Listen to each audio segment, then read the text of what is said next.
신구 정부의 교체기를 불과 50여일 남겨놓은 이 긴박한 시간에 오늘 윤 단선인은 본인의 새 집무실 마련에 대한 입장을 발표했습니다.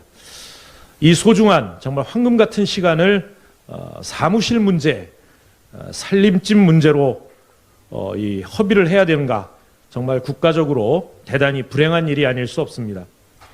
용산 집무실 이전 강행은 세 가지 큰 문제점을 가지고 있습니다. 첫째, 이전 결정 과정이 완전히 졸속불통이었습니다. 구청 하나를 이전해도 주민의 뜻을 묻는 공청회를 여는 법입니다. 그런데 국가 안보와 시민의 재산권을 좌우할 청와대와 국방부 이전을 국민의 의사도 묻지 않고 일방적으로 강행하는 것이 과연 합당한 것입니까? 국민의 뜻은 깡그리 무시한 당선인의 횡포입니다. 둘째, 국가안보에 커다란 구멍이 생길 것입니다. 용산은 대한민국 국가안보를 총지휘하는 국방의 심장입니다. 게다가 최근 북한의 잇따른 도발로 군사적 긴장감이 높아지고 있습니다. 이런 시기에 이전에만 2, 3년이 소요될 것으로 전망되는 핵심 시설을 하루아침에 폐기하면 구멍 뚫린 국가 방위는 누가 책임진다는 것입니까? 안보 공백이 없다는 윤 당선인의 주장은 한마디로 거짓말입니다.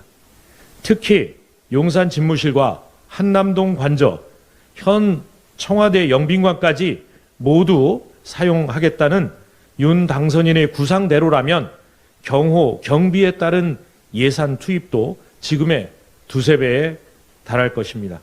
시민 불편은 보지 않아도 뻔한 일입니다. 합참과 예하 부대의 연쇄 이동에 따른 혈세 낭비도 큰 문제입니다. 셋째로 서울 시민의 재산권에 막대한 피해가 발생할 우려가 큽니다. 용산으로 집무실을 이전하면 용산과 남산 일대는 고도 제한에 묶여 인근 지역 재개발, 재건축이 불가능해집니다.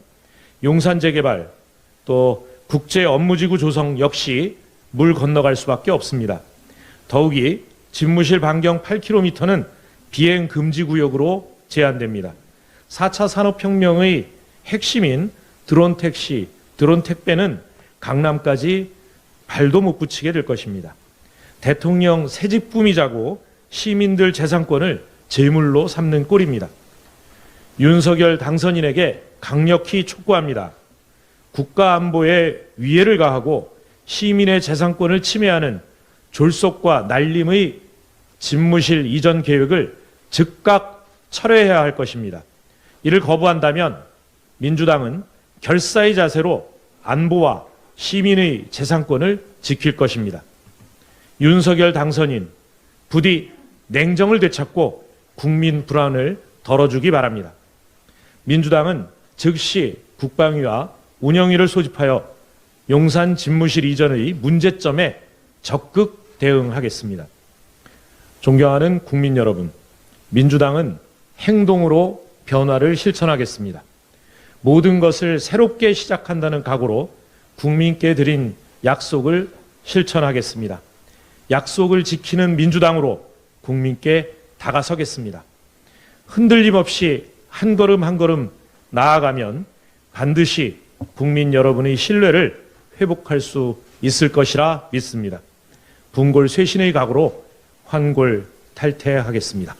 감사합니다.